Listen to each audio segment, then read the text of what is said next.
Like plenty of you out there, I tried getting a Nintendo Switch on pre-order day here in the United States, and I did luckily get one, but it was a massive nightmare. So what was my experience like getting a Nintendo Switch on pre-order day? Well, I actually had a movie screening around the same time as the pre-order day drop here on the West Coast at 9 p.m. Luckily, I had some family members and some other people that helped me try to get the pre-order process going, and then the movie screening finished and I got to go home and try to get one as well.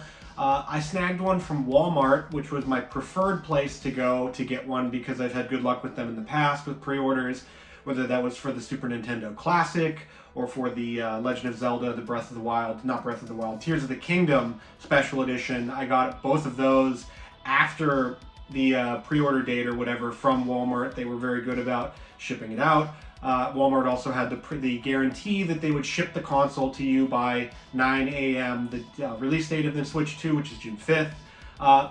So other experiences I had at Target, I tried Best Buy, and Walmart. Those were the three that I was doing. And Target's was a nightmare.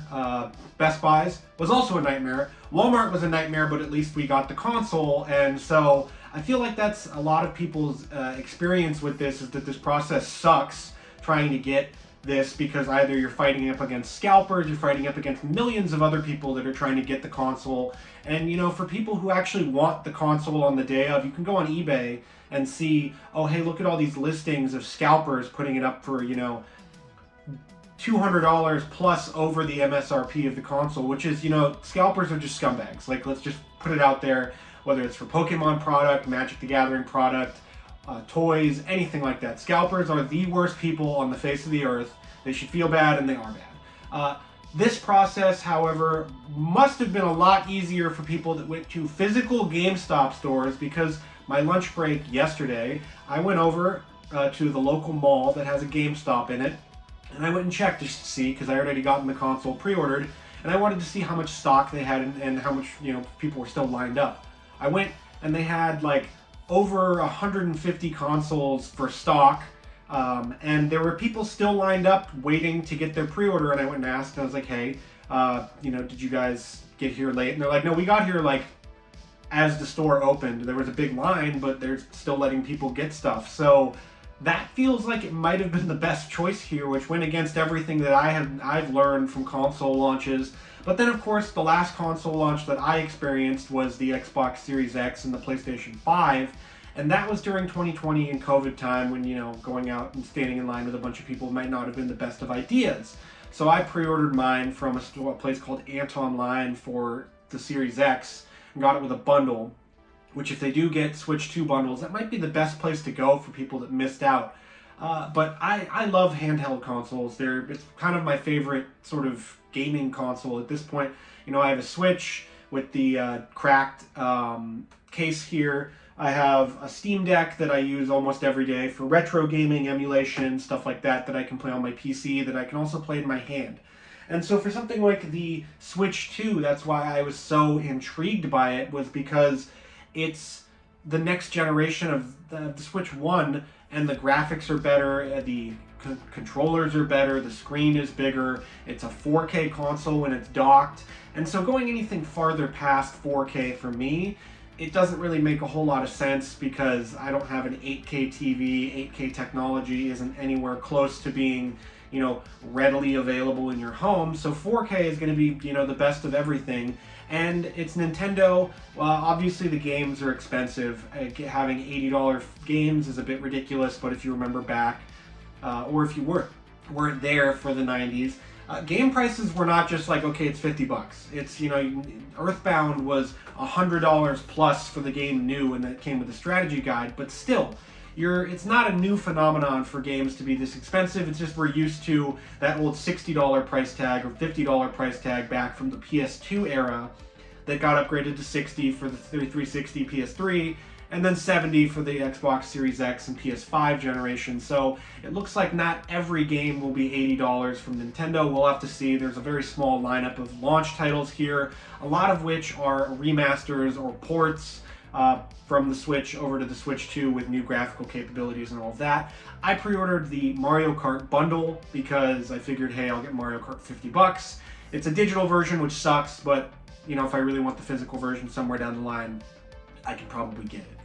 But my experience with the Switch 2 pre-ordering was still a nightmare like everyone else's. Luckily, I did get the console, but you have to think that there's a better way for these websites to do it. I know it's a lot of free publicity and free press for them to go, hey, guess what? Walmart's website imploded upon itself.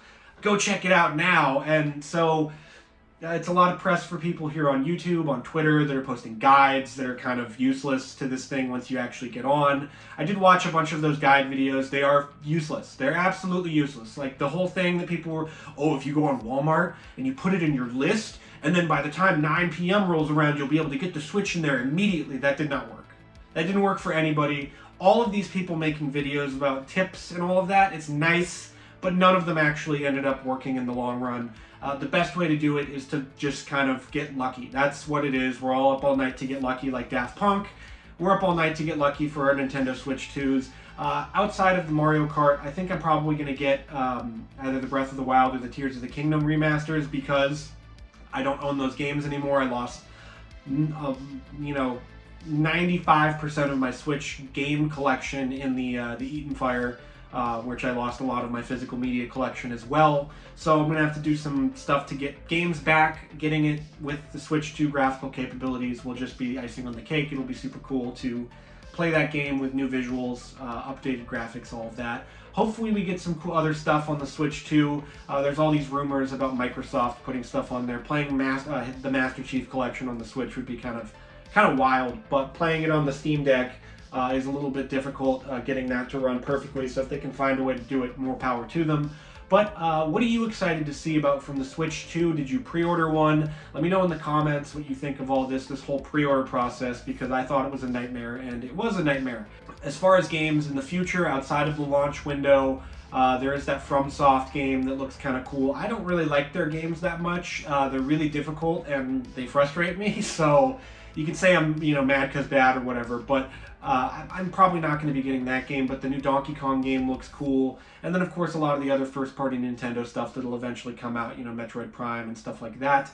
That will be awesome. That's why we all buy these Nintendo consoles after all. So we're looking forward to June 5th. I'll have an update, an unboxing video for the Switch 2. You'll get to see the console and all of that when that rolls around. But for now, we've got the pre-order in place. We've got through the storm, and that's all that matters at the end of the day now, doesn't it? So that'll do it for this video. But if you like this video and you want to see more about physical media, video games, and stuff like that, check out this playlist right here, and it's got all of my physical media collecting tip videos that'll help you curate a collection, whether it's Blu-rays or video games.